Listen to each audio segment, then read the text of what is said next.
Hello friends.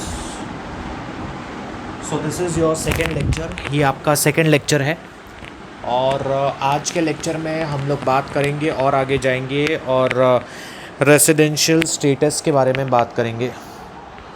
तो start करते हैं फ्रेंड्स आज का सेशन। और आज का जो हमारा सेशन रहने वाला है it will be entirely based on residential status. मैंने आप लोगों को ऑलरेडी एक लेक्चर फॉरवर्ड किया हूँ और अभी मैं आप लोगों को सेकेंड लेक्चर फॉरवर्ड कर रहा हूँ और ये आप लोगों का सेकेंड लेक्चर है। और आज के लेक्चर में हम लोग सीखेंगे अबाउट रेसिडेंशियल स्टेटस। तो फ्रेंड्स, सबसे पहली चीज़ जो मैं आप लोगों से क्लियर करना चाहता हूँ और वो चीज़ सबसे इम्पॉर्टेंट है कि टैक्स में आपको ये चीज़ की नॉलेज होनी चाहिए कि what is all about assessment year and previous year. तो मैं चाहता हूँ आप लोगों को ये चीज़ समझ में आए और सबसे इम्पॉर्टेंट चीज़ है। तो हम लोग सीखेंगे what is assessment year and previous year. और एक बार आप ये समझ गए तो फिर टैक्स आपके लिए आसान हो जाएगा। तो friends, this is session 2। Topic है residential status. Myself Shakir. अब देखिए, मैं जो आपसे कहना चाहता हूँ वो ये है कि आप लोगों को ये नॉलेज होनी चाहिए असेसमेंट ईयर की और प्रीवियस ईयर की। ये चीज़ अगर आप नहीं समझोगे तो आप टैक्स कभी नहीं समझ पाओगे। तो देखिए, पहले मैं आपको थोड़े बहुत बेसिक कंसेप्ट्स क्लियर करता हूँ। सबसे पहले रहता है हमारा कैलेंडर ईयर, और आपने इसके बारे में सुना रहेगा। कैलेंडर ईयर तो बचपन से सबको पता है। Calendar year is something which starts from जनवरी और वो आपका कंप्लीट होता है दिसंबर में। तो कैलेंडर ईयर जो आपका है it starts from January and it ends December. इसको हम बोलते हैं कैलेंडर ईयर। तो कैलेंडर ईयर आपका स्टार्ट होता है जैन से लेकर दिसंबर तक। उसके बाद आता है आपका फाइनेंशियल ईयर। और फाइनेंशियल ईयर वो ईयर है जो आपका स्टार्ट होता है अप्रैल से और वो कंप्लीट हो जाता है मार्च में। उसको बोलते हैं फाइनेंशियल ईयर। देखिए, पहली चीज़ तो आप ये समझिए कि भाई टैक्स के अंदर कैलेंडर ईयर कुछ काम का नहीं है, ठीक है। तो कैलेंडर ईयर मैं आपको सिर्फ समझाने के लिए बता रहा हूँ कि भाई जैन से लेकर दिसंबर, जनवरी स्टार्ट होता है, दिसंबर में एंड होता है। ये दिमाग से निकाल दीजिए। फाइनेंशियल ईयर आपको पता है अप्रैल से स्टार्ट होता है, मार्च में कंप्लीट होता है। और मुझे ज़्यादा इसको एम्फसाइज़ करने की ज़रूरत नहीं है क्योंकि आप लोग अब टीवाई में हो और मैं एक्सपेक्ट करूँगा कि आप टीवाई में हो, तो यार मतलब अभी आपको पता होना चाहिए फाइनेंशियल ईयर है, अप्रैल से स्टार्ट होता है, मार्च में कंप्लीट होता है। बट येस, अब जो मैं कहने जा रहा हूँ वो है असेसमेंट ईयर और प्रीवियस ईयर। इनको समझना है आपको। और अगर आप इसको समझ गए फ्रेंड्स, तो मैं कहता हूँ, मैं आपको गारंटी दे सकता हूँ आपके लिए टैक्स बहुत आसान होगा। बट अगर आप इसको नहीं समझ पाए तो आपके लिए टैक्स बहुत मुश्किल होगा। तो मैं चाहता हूँ आप इसको अच्छे से समझें, अच्छे से इसको क्लियरली समझें, इसमें डाउट्स नहीं हो, इसमें डिफ़िकल्टी नहीं हो। तो मैं नहीं चाहता हूँ कि आप लोग ये पार्ट को नहीं समझें। तो असेसमेंट ईयर और प्रीवियस ईयर,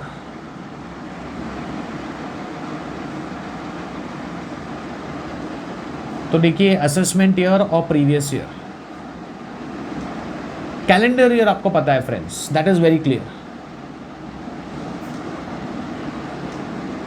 और फाइनेंशियल ईयर भी आपको पता है। आई थिंक सो ये दो चीज़ें मुझे आपको समझाने की ज़रूरत नहीं है। This is already very clear. ये ऑलरेडी वेरी क्लियर है। Yes, I am very clear. अब आपको समझना है असेसमेंट ईयर और प्रीवियस ईयर। टैक्स में ये 2 साल को समझना है। देखिए, असेसमेंट ईयर यानी कि वो साल जिसमें आप टैक्स पे करोगे। सिंपल शब्द यूज़ करूँगा मैं। असेसमेंट ईयर यानी वो ईयर जिसमें आप टैक्स पे करोगे।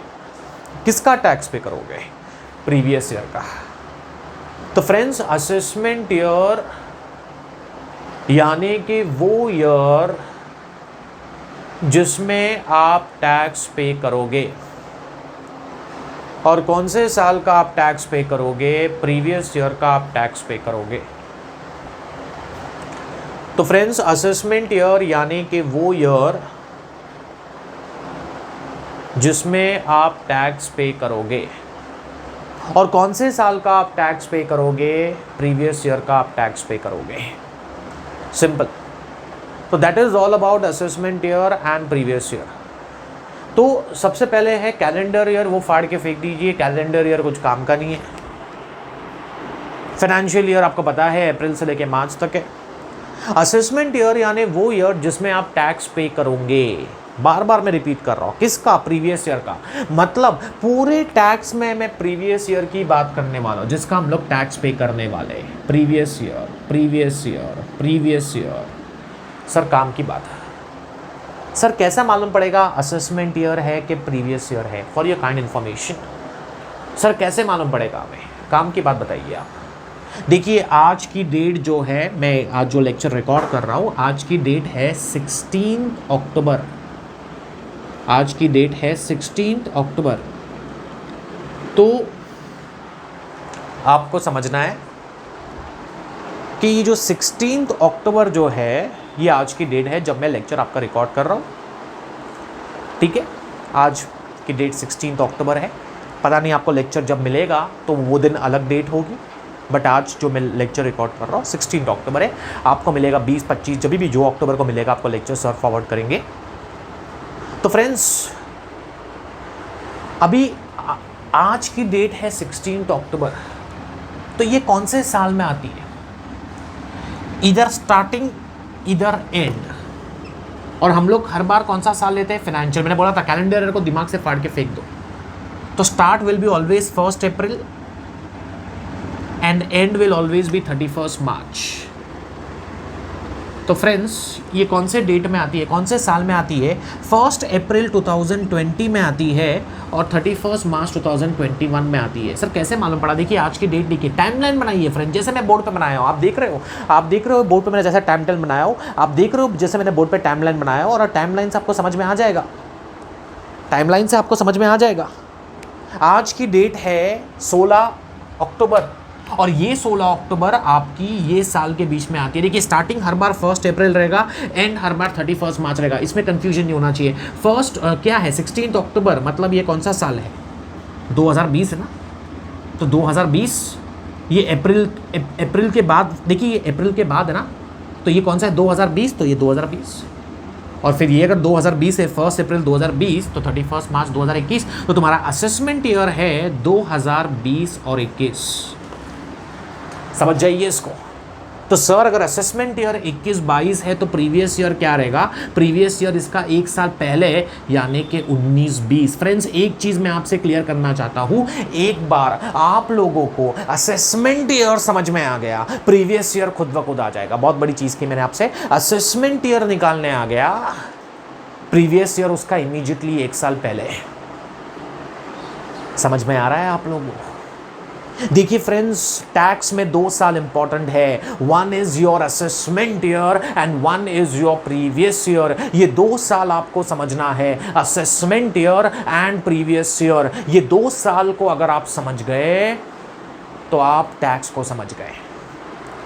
तो असेसमेंट ईयर कोई पूछ लिया आपसे, दोस्त असेसमेंट ईयर क्या है, तो कहना असेसमेंट ईयर यानी कि वो साल जिसमें हम टैक्स पे करेंगे। किसका पे करेंगे? कौन से साल का? प्रीवियस ईयर का। सर ये बहुत कंफ्यूजन नहीं है? असेसमेंट ईयर में प्रीवियस ईयर का टैक्स पे करना, ये कैसी बातें कर रहे हो? असेसमेंट ईयर में उसका ही टैक्स पे करने का ना? नहीं नहीं नहीं फ्रेंड्स, असेसमेंट ईयर में आप वो साल का टैक्स नहीं पे कर सकते, बिकॉज अभी तक तो ये साल कंप्लीट ही नहीं हुआ है। आज 16 अक्टूबर है, 31 मार्च तो आना बाकी है 2021। इसके लिए असेसमेंट ईयर यानी वो ईयर जिसमें हम टैक्स पे करते हैं, किसका? प्रीवियस ईयर का। This is important. तो ये अगर आप समझ जाते हो फ्रेंड्स तो आपके लिए चैप्टर आसान है। सर ये तो चलिए एक एग्जाम्पल था, जरा हमें और एग्जाम्पल दीजिए असेसमेंट ईयर प्रीवियस ईयर के, जरा हम भी समझिए और एग्जाम्पल से। मैं कोई भी डेट लेता हूं फ्रेंड्स, कोई भी डेट समझिए। डेट है 21 जून 2009, बोलिए। अब अगर 21 जून 2009 है तो ऐसे केस में असेसमेंट ईयर और प्रीवियस ईयर क्या रहेगा? 21 जून 2009 है तो इसमें असेसमेंट ईयर और प्रीवियस ईयर क्या रहेगा सर? देखिए सब में आपको असेसमेंट ईयर प्रीवियस ईयर निकालना आना चाहिए, और मैं बोलूं प्रीवियस ईयर के पीछे मत भागना, बिकॉज एक बार आपको असेसमेंट ईयर आ गया प्रीवियस ईयर खुद ब खुद आ जाएगा। तो सर कैसे निकालेंगे बताइए ना। मैंने क्या बताया 21 जून, तो लिख दीजिए 21 जून 2009। देखिए टाइमलाइन पे लिखिए स्टार्टिंग डेट एंड डेट। पहली डेट हर बार 1 अप्रैल रहेंगी, लास्ट डेट हर बार 31 मार्च रहेंगी। ये क्या है 21 जून 2009 ये डेट है, समझिए आज की डेट 21 जून 2009 है फ्रेंड्स, आज की डेट 21 जून 2009 है। तो ये कौन से साल के बीच में आती है?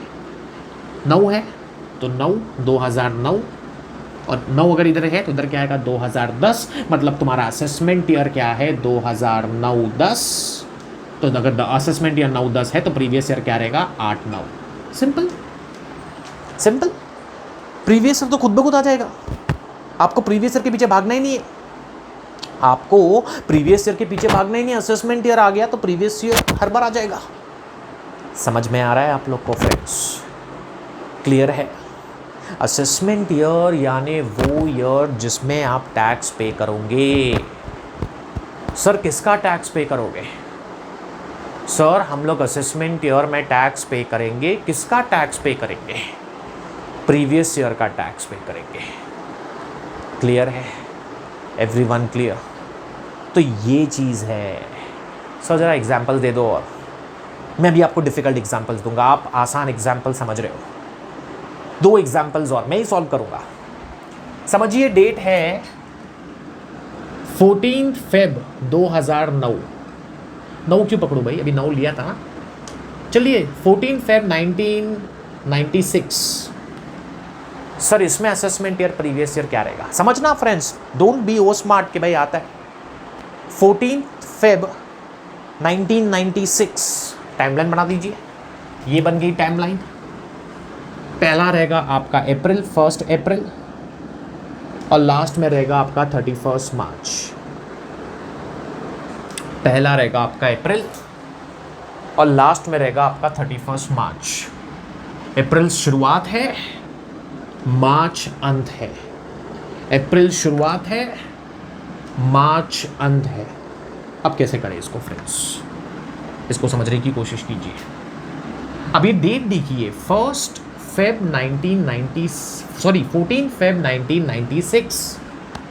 तो ये डेट किधर आती है? देखो मैं कंफ्यूज करूंगा आपको फ्रेंड्स। पहले टाइमलाइन बना दूं।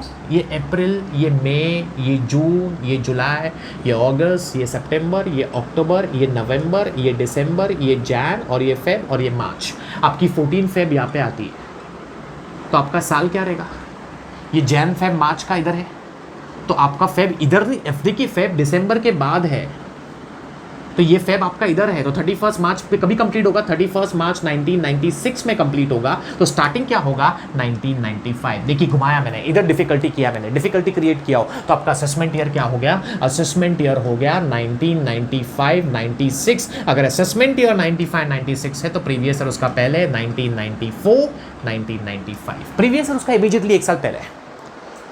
मुझे नहीं लगता है कि आपको प्रीवियस ईयर कभी ढूंढने में डिफिकल्टी होगी, कभी नहीं होगी आपको। अगर आपको असेसमेंट ईयर आता है उसका इमीडिएटली 1 साल पहले will be previous year. But sir अभी कंफ्यूजन किया है आपने, बहुत बड़ा कंफ्यूजन क्रिएट किया है। ये कुछ नहीं समझ में आया होगा आपको, मुझे पता है, क्योंकि मैंने डेट ही ऐसी गड़बड़ वाली ली। 14 फेब 1996। 14 फेब 96 के बाद में क्या आएगा? मार्च। मतलब ये डेट जो थी आपकी इधर थी, देखिए आप बराबर से, आपकी फेब की डेट यहाँ पे थी, आपका साल मार्च में कंप्लीट हो जाएगा। तो फेब कौन सा है? 96। कॉमन सेंस यूज कीजिए फ्रेंड्स, अब कॉमन सेंस का सवाल आ रहा है। तो फेब 96 है तो मार्च भी 96 रहेगा। तो अगर मार्च 96 है तो ये 95 रहेगा। 95-96 इज असेसमेंट। तो सर जरा कॉमन सेंस इधर भी तो यूज़ कीजिए ना, इधर ये लॉजिक क्यों नहीं यूज़ किया? ये आपके 21 जून वाले में लॉजिक क्यों नहीं यूज़ किया? बिकॉज आपका 21 जून जो है ना वो दिसंबर के पहले आ रहा है। अब समझेंगे आप।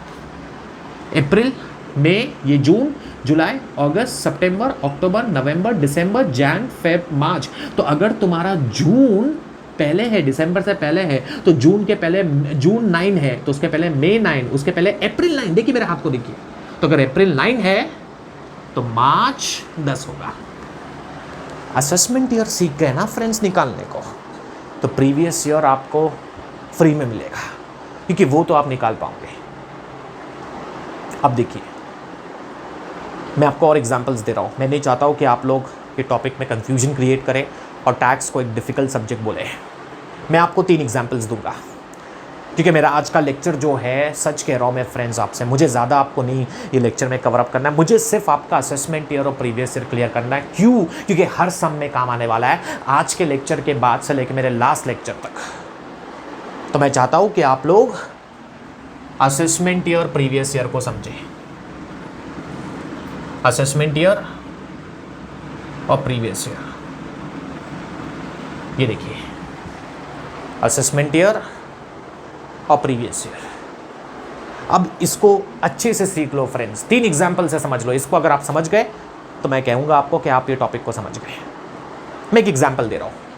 एग्जाम्पल है 1 जनवरी 2007। अब सर इसमें असेसमेंट ईयर प्रीवियस ईयर क्या रहेगा, जरा बता दीजिए, परेशानी क्लियर कर दीजिए। तो 1 जन 2007, ज़्यादा दिमाग मत लगाओ, ज़्यादा दिमाग नहीं लगाना है, टाइमलाइन बनाना है। ये टाइमलाइन बन गई, हर बार रूल समझिए। टाइमलाइन स्टार्टिंग डेट अप्रैल रहेंगी, लास्ट डेट मार्च रहेगी। किसने बोला? फाइनेंशियल ईयर का मतलब है अप्रैल से स्टार्ट होता है, मार्च में कंप्लीट होता है। कैलेंडर ईयर को फाड़ के फेंक दीजिए, देखिए कैंसिल कर दिया।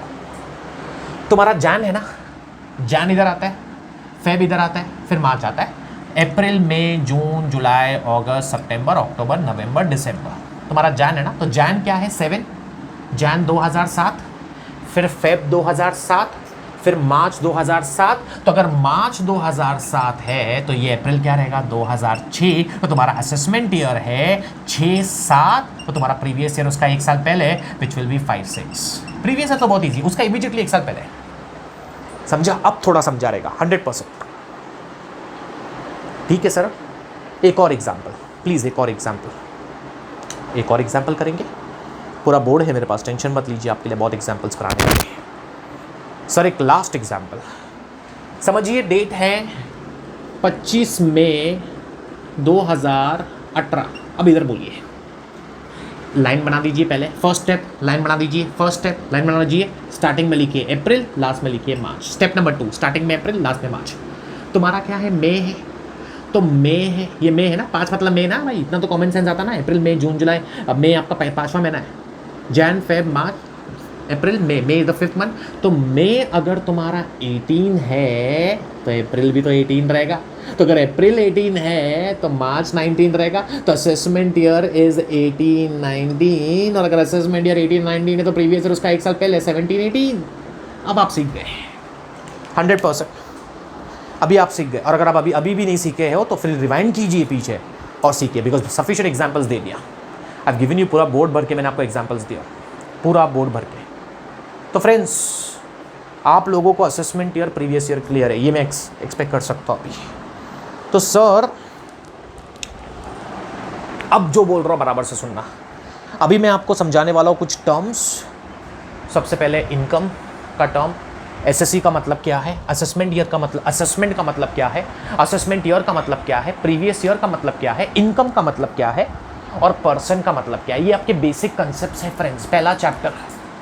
तो मैं रेसिडेंशियल स्टेटस में आपका फर्स्ट चैप्टर भी कवर कर रहा हूँ, ताकि ऐसा नहीं हो कि आपको लगे सर ने तो फर्स्ट चैप्टर पढ़ाया ही नहीं। समझ में आ रहा है आपको फ्रेंड्स? क्लियर है? ठीक है। तो फ्रेंड्स सबसे पहली चीज़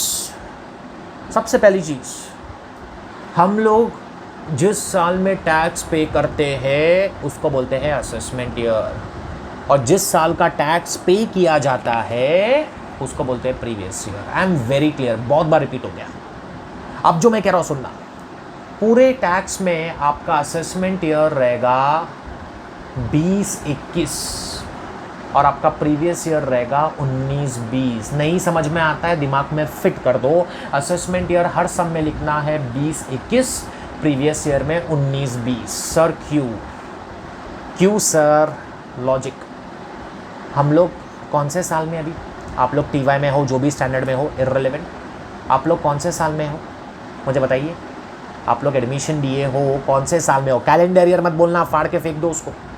आप लोग 20-21 में हो, बराबर। आपका अप्रैल 20 निकल चुका है, बराबर, और मार्च 21 आने वाला है। चाहे तुम अक्टूबर में सुनो या नवंबर में सुनो या दिसंबर में सुनो या जैन में सुनो, जैन के बाद तो नहीं सुनोगे बिकॉज सेमेस्टर चेंज हो जाएगा। क्लियर है? तुम लोग कौन सा आज डेट देखो ना, आज अक्टूबर 16 है। तो आज ये अक्टूबर 16 कौन से साल के बीच में आ रही है फ्रेंड्स? अक्टूबर 16 2020 की तारीख अक्टूबर 16 है। पीछे जाओ, सितंबर 16, अक्टूबर 16 20 है, अक्टूबर 20 है ना, सितंबर 2020, अगस्त 2020, जुलाई 2020, जून 2020, मई 2020, अप्रैल 2020। अगर अप्रैल 20 है तो फिर मार्च क्या रहेगा दोस्तों? 21। इसके लिए बोल रहा हूँ असेसमेंट ईयर 20-21 है हर सम में फ्रेंड्स। असेसमेंट ईयर 2021 लिखना, और अगर असेसमेंट ईयर 2021 है तो प्रीवियस ईयर क्या है? 19-20। सर एक बात बोल दूं मैं आपको, पूरे साल भर में 19-20 की बातें करूंगा क्योंकि 19-20 की फाइल क्लोज होने वाली है। 19-20 का टैक्स पे किया जाएगा, 19-20 का, कब? 20-21 में। I am very clear. तो आप समझ गए, असेसमेंट ईयर में टैक्स पे करेंगे किसका? प्रीवियस ईयर का। और पूरे साल भर में सिर्फ 19-20 की बातें करने आया हो, प्रीवियस ईयर की बातें करने आया हो। बराबर से सुनिए। तो आप समझ गए असेसमेंट ईयर क्या है, प्रीवियस ईयर क्या है। अब मैं आपको बताने जा रहा हूं तीसरा वर्ड, इनकम। देखिए टैक्स एक ऐसा लॉ है ना जो legal as well as illegal income दोनों पे आता है। अगर आप लीगली कमा रहे हो मेहनत करके ईमानदारी से तो भी आपको टैक्स पे करना है। अगर एग्जाम्पल कोई किडनैपिंग करके मर्डर करके पैसे कमा रहा है उसको भी टैक्स पे करना है। वेरी फनी बट रियलिटी है। Tax legal as well as illegal income दोनों पे आता है। तो ये भी दिमाग में फिट कर दो, MCQ आया तो कैसे करेंगे। टैक्स इंसान को भी पे करना है और गॉड को भी पे करना है। इंसान भी पे करेगा और गॉड भी पे करेगा। गॉड के अलग अलग रिलीजन में अलग अलग नाम है, जैसे भगवान कहते हैं, कोई अल्लाह कहते हैं, कोई और जीसस कहते हैं, कोई अलग अलग नाम है। तो मुझे कोई नाम पे नहीं जाना है, बट सिंपल सा वर्ड बोलूँगा, गॉड को भी पे करना है, इंसान को भी पे करना है, गॉड को भी पे करना है। सर बकवास कर रहे हो आप आज। तो मैं आपको एग्जांपल दे सकता हूँ। इंसान तो हम पे करते हैं टैक्स, बोलिए कौन से भगवान और कौन से अल्लाह पे करते हैं सर, ज़रा एग्जांपल दीजिए। बड़े बड़े मंदिर देखिए, बड़े बड़े मस्जिद देखिए, सबको पे करना है। सिद्धि विनायक मंदिर आपने सुना रहेगा, और बहुत सारे बड़े बड़े मंदिर हैं, उनको भी टैक्स पे करना पड़ता है। तो और इवन दूसरे रिलीजन में आपने अजमेर में ख्वाजा शरीफ देखी रहेगी, उधर भी टैक्स का कलेक्शन आता है। जो लोग चैरिटी करते हैं उस पर टैक्स सरकार को पे करना पड़ता है। क्लियर है? तो सबको टैक्स पे करना है। ये फ़नी लॉ है। लीगल पे भी पे करना है, इलीगल पे भी पे करना है। किडनैप किया तो भी पे करना है, वो बेवकूफ़ रहेगा जो पे करेगा, बट बता रहा हूँ। और इंसान को भी पे करना है, भगवान को भी पे करना है। ठीक है? अभी आप लोगों को चैप्टर में एसएससी बोला जाएगा, SSC नहीं, SSC, ASS, ESS, EE, ASS, ESS, EE। Income tax वाले आपको प्यार से SSC बोलेंगे। देखिए कॉलेज में आपको रोल नंबर से बुलाया जाता है ना, यहाँ पे आपको SSC बोल के बुलाया जाएगा। You will be called as an SSC। तो जो इंसान टैक्स पे करता है, इनकम टैक्स वाले उसको नाम से नहीं बुलाते, प्यार से SSC बोलते हैं। एक डेफिनेशन आएगा, आप इनकम टैक्स लॉ में टैक्स पे करो, इंटरेस्ट पे करो, पेनल्टी पे करो, जो भी पैसा सरकार को पे करो टैक्स के फॉर्म में, you will be called as an SSC। SSC हर समय लिखूंगा, नेम ऑफ द SSC नाम लिखना है आपको। आपको कॉलेज में रोल नंबर 1 खड़े हो जाइए, रोल नंबर 2 खड़े हो जाइए, वैसे ही आपको इनकम टैक्स वाले SSC बोलेंगे। तो जो भी इंसान इनकम टैक्स लॉ में टैक्स पे करता है, इंटरेस्ट पे करता है, पेनल्टी पे करता है, उसको हम SSC बोलते हैं। क्लियर है? समझ में आया? उसके बाद में ये वो SSC समझ में आ गया आप लोग को, असेसमेंट ईयर समझ में आ गया, प्रीवियस ईयर समझ में आ गया। अब मैं आपको समझाने जा रहा हूँ income. This will be the last answer for the session today, और फिर बाकी का आगे बढ़ेंगे। हाफ एन आवर के मैं सेशंस रखूंगा, ज़्यादा बड़े नहीं, बिकॉज मैं नहीं चाहता आप लोग फिर 1 घंटे के सेशन में आगे फास्ट करके जाओ और पूरा बराबर से सुनो नहीं। I will be keeping only half an hour sessions. Income तो बहुत सारी इनकम है फ्रेंड्स, सारी इनकम पे टैक्स लगता है। तुम किसके वहाँ काम कर रहे हो, तुमको पगार मिलेंगी, उसको बोलते हैं इनकम फ्रॉम सैलरी। एक चैप्टर है आपको। तुम्हारे पास प्रॉपर्टी है, तुम भाड़े पे देते हो तो रेंट आता है, उसको बोलते हैं इनकम फ्रॉम हाउस प्रॉपर्टी। तुम्हारे पास एक बिजनेस है कपड़ों का, बिस्किट का, चॉकलेट का, तो इनकम फ्रॉम बिजनेस। तुम अगर सीए हो, सीएस हो, सीएमए हो, लॉयर हो, प्रोफेशनल हो, डॉक्टर हो, तो इनकम फ्रॉम प्रोफेशन। तुम्हारे पास प्रॉपर्टी है, तुमने उसको बेच दिया, बेचने के बाद प्रॉफिट आया तो इनकम फ्रॉम कैपिटल गेन्स। तुम कौन बनेगा, करोड़पति में जाते हो, 1 करोड़ जीतते हो, 50 लाख जीतते हो, 10,000 जीतते हो, तो इनकम फ्रॉम अदर सोर्सेस। तो ये सारी इनकम एक एक चैप्टर है। तो अगर तुम किसके वहाँ काम कर रहे हो तो तुम्हारा एक बॉस रहेगा, तुम एक एम्प्लॉई रहोगे, तो जहाँ पे बॉस है, एम्प्लॉई है, उसको हम बोलेंगे इनकम फ्रॉम सैलरीज। पहला चैप्टर। इसके बाद तुम्हारे पास प्रॉपर्टी है, तुम भाड़े पे देते हो, रेंट पे देते हो, रेंट मिलता है, वो टैक्स होता है इनकम फ्रॉम हाउस प्रॉपर्टी। तुम्हारे पास एक बिजनेस है, चॉकलेट का, बिस्किट का, किसका भी बिजनेस है, बिजनेस करके प्रॉफिट कमाते हो तो टैक्स होगा इनकम फ्रॉम बिजनेस। तुम्हारा एक लॉयर हो, सीए हो, सीएस हो, डॉक्टर हो, प्रोफेशनल हो, तो तुम्हारा टैक्स होगा प्रोफेशन में। सर मेरे पास प्रॉपर्टी बेच दिया, नया प्रॉपर्टी लिया, बेच दिया, प्रॉपर्टी बेच के पैसा कमा रहे हो, इनकम कमा रहे हो, प्रॉफिट कमा रहे हो, कैपिटल गेन्स।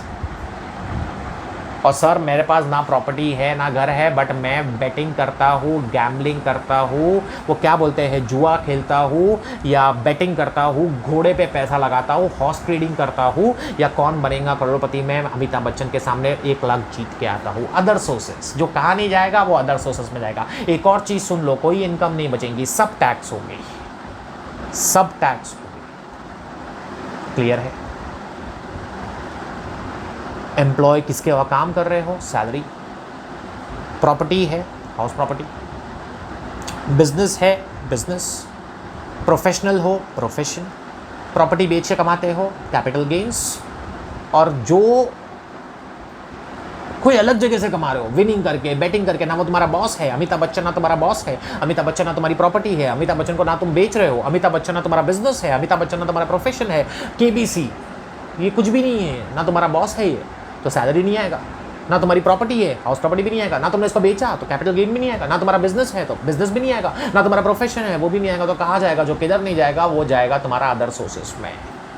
तो सारी इनकम टैक्स होगी फ्रेंड्स। मैंने आपको इनकम का डेफिनेशन समझाया, मैंने आपको असेसमेंट ईयर और प्रीवियस ईयर जो मेरा मेन लेक्चर का टारगेट है वो मैंने आपको समझाया, और मैंने आपको फिर एसएससी का मतलब समझाया। तो फ्रेंड्स आज के लेक्चर के लिए इतना ही रखो दिमाग में फिट। सेकेंड लेक्चर हुआ है, लेक्चर का सीक्वेंस फॉलो करो। नेक्स्ट लेक्चर में जब हम मिलेंगे तो थर्ड लेक्चर पे जाएंगे और आगे बढ़ेंगे। रेजिडेंशियल स्टेटस शुरुआत हो जाएगा। अब आप समझ गए असेसमेंट या प्रीवियस ईयर, और ये मेरे हाथ को देख लो, ये याद रखना, हर सम में असेसमेंट ईयर 2021 रहेगा, प्रीवियस ईयर 1920 रहेगा। क्यों सर? रिमाइंड करो, बोल चुका हूँ। तो friends that's it for the day. Have a great day.